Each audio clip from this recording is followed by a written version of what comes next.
Hello, Dawgpound South campers. This is the Cleveland Browns Dawgpound South podcast, part of the Fanatical Elves Network, part of the Fans First Sports Network. I'm your host, Steve Gill, and the combine is complete. And yet the silly season continues. Okay, I don't know how many times I've got to tell everybody this, but I think a lot of people are finally realizing that Myles Garrett is not going to be traded. Okay.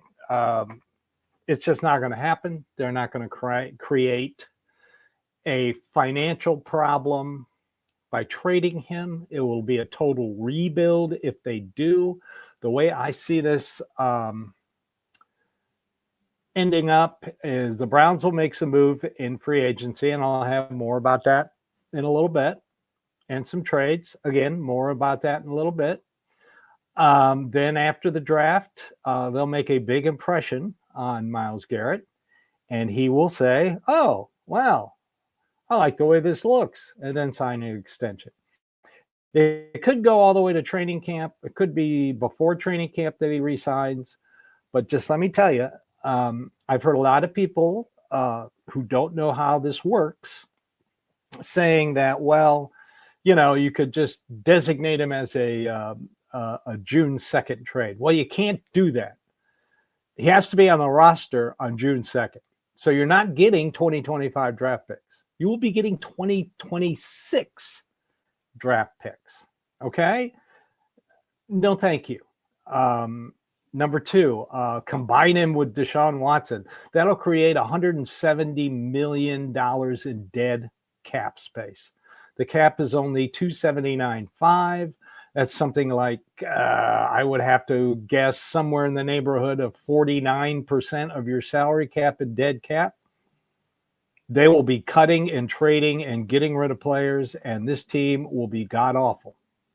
Okay? So that's not going to happen. I've heard somebody say, well, why don't you do a sign and trade? That's not going to work either. He is on the last 2 years of his last contract extension, getting players minimum, because that's how you do contracts in the NFL. And don't sit there and say, well, Andrew Berry doesn't know how to do contracts. This is the way all the teams do contracts. The only difference between the Browns and the other teams is they pay upfront cash, like $50 to $60 million more than any other team, because they can do it. Okay? So there's no such thing as a sign and trade. What has me disturbed, I've been hearing that they're like, and I mentioned this Thursday night, I've been hearing there are players on other teams who are trying to get a seat at the table to determine the plans moving forward with their teams, with the front offices. This isn't the NBA, and you can't do that. I've also heard some commentators say, well, he didn't like what Andrew Berry told him about what they're going to do in the future. They didn't give him any specifics. They didn't give him a detailed report. Why would they? He's a player. Player tells the agent. Agent tells other players. And before you know it, the Cleveland Browns plans moving forward are plastered all over ESPN and every other sports website. This front office does not leak, and there's a reason they do not leak. They like to keep everything close to the vest to give themselves the best advantage in free agency, in trades, and in the draft. All right. So I don't care what you hear. I don't care what you hear. Well, Detroit or the Eagles are going to. No, they're not. They're not. Right now, Jimmy Haslam is feeling betrayed by Myles Garrett, not because he asked for a trade, because what he did on Super Bowl weekend, or Super Bowl week, the going to any microphone that'll listen to him. He does not like that. I tell you, he has now become stubborn. Us old folks, we get stubborn. And if we give you our trust and you turn around and throw it in the toilet, it's going to make us angry. So right now, Jimmy Haslam is not going to approve a trade.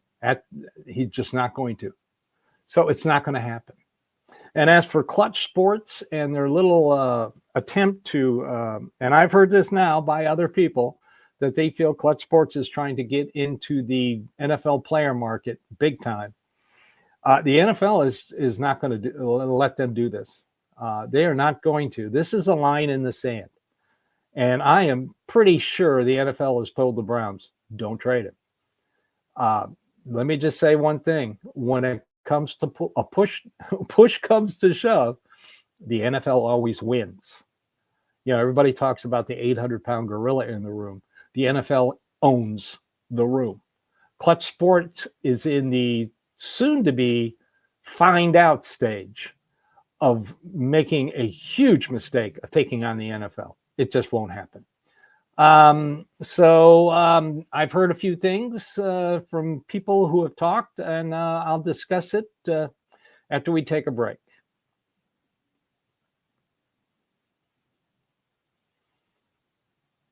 As I mentioned on Thursday night, and Andrew Berry alluded to it, there are going to be more trades.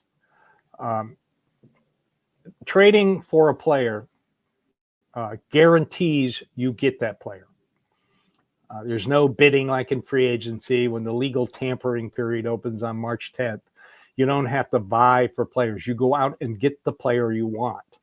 I've heard that they are going to trade for a wide receiver or tight end of substance. That was the phrase, of substance. I would not be surprised if they also go after a tackle. They're going to have a starting tackle.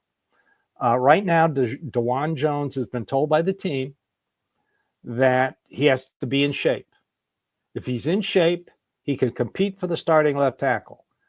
At one point last season, he was over 400 pounds. And you ask, everybody blames the Browns medical staff. Over 400 pounds. That is not good. He's definitely going to get hurt. And he's doing it. He's working on it. I've heard he's lost as much as 50, 60 pounds. I can't wait to see him, but you're not going to see him at Cavs games. I think the Browns are really, really reining him in and have got him on track. Now, if he doesn't follow the program, at worst, he's probably going to be one of the best swing tackles in the league. And you only gave up a 4th-round pick for him. I would not be unhappy if they went out and signed a starting left tackle, and kept Dawgpound Jones as the swing tackle.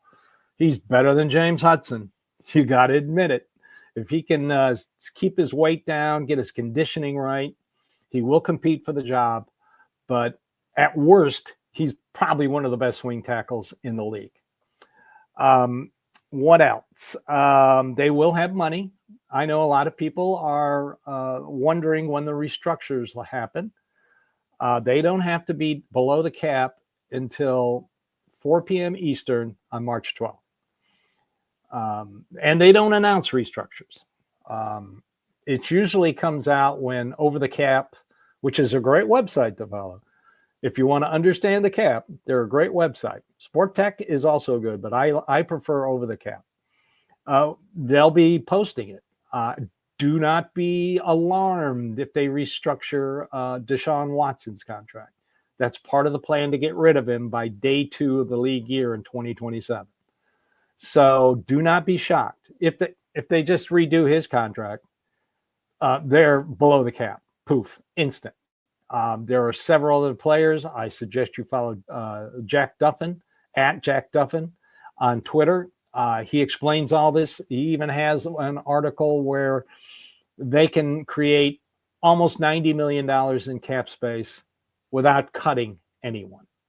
It's good reason, and it'll help, good reading, and it'll help you understand how the cap really, really works. A lot of people, like I mentioned Thursday, were upset that Deshaun Watson was at the facility rehabbing. They're keeping an eye on him. That's why. They can't prove he screwed up and did something to re-injure himself. The burden of proof is solely on the Browns, and right now they can't prove it. So what are they making him do? They're making him come back to Berea so they can keep an eye on him, So he's not traipsing around South Florida or going off to Italy or going off to Saudi Arabia or wherever the hell he goes. They are making sure he is under doctors and therapist eyes. Because if he gets hurt again, that screws up their plan again to get rid of him by day 2, 2027. And do not worry, Browns fans. Deshaun Watson will not see the field again. They are tired of him. They're sick of him. They're trying to get rid of him. And trading Myles Garrett prevents that because it would create so much dead cap. They'd have to probably keep him on the roster through 28, and none of us want that. The Browns don't want that either. So just remember, Browns are going to be active in the trade market. Like I said, I was told a tight end and a wide receiver of substance. I'm fully convinced that they are really, really high on Cam Ward. I also know they're really, really high on Abdul Carter. Here in Nashville, the Titans, I've heard rumors that they're going to sign a free agent quarterback and roll with Will Levis. They're trying to get out of that number 1 spot. And the reason they're trying to get out of that number 1 spot is they have pick number 1, pick number 35 in the second, and then they go no picks until round 4, pick 102. They have to create assets, draft assets, and that number 1 pick will get them the draft assets they need. That team is, everybody says, well, the Browns, they only won 3 games. The Browns roster is way better than the Titans roster. And they have a brand new GM who is not tied to any player on that roster. So I would expect them to try to trade out of that. I've heard the Giants and the Raiders are really, really interested in a quarterback. Nobody knows which one. I'm hoping it's Shooter Sanders so the Browns could get Cam Ward. Yes, I would take Cam Ward. If they don't get Cam Ward, take Abdul Carter and get Jalen Milroe with your first pick in the second round. Tommy Rees did wonders with him when he was there. Milroe had his best season statistically when Tommy Rees was his OC. So Jackson Dart, I know a lot of teams like Jackson Dart. I'm hearing Pittsburgh likes Jackson Dart, but they're going to have to trade up and get him. If Jackson Dart goes in the top 10, if Jackson Dart goes before Sanders, that tells you how screwed up this quarterback draft is. But some team will convince themselves they got to have it. So that's it for today. This has been the Cleveland Browns Dawgpound South podcast, part of the Fanatical Elves Network, part of the Fans First Sports Network. Again, I appreciate you listening, following, sharing, subscribing, watching. We here at the Fanatical Elves Network appreciate it because, after all, we're Browns fans just like you. So everybody have a great day and go Browns.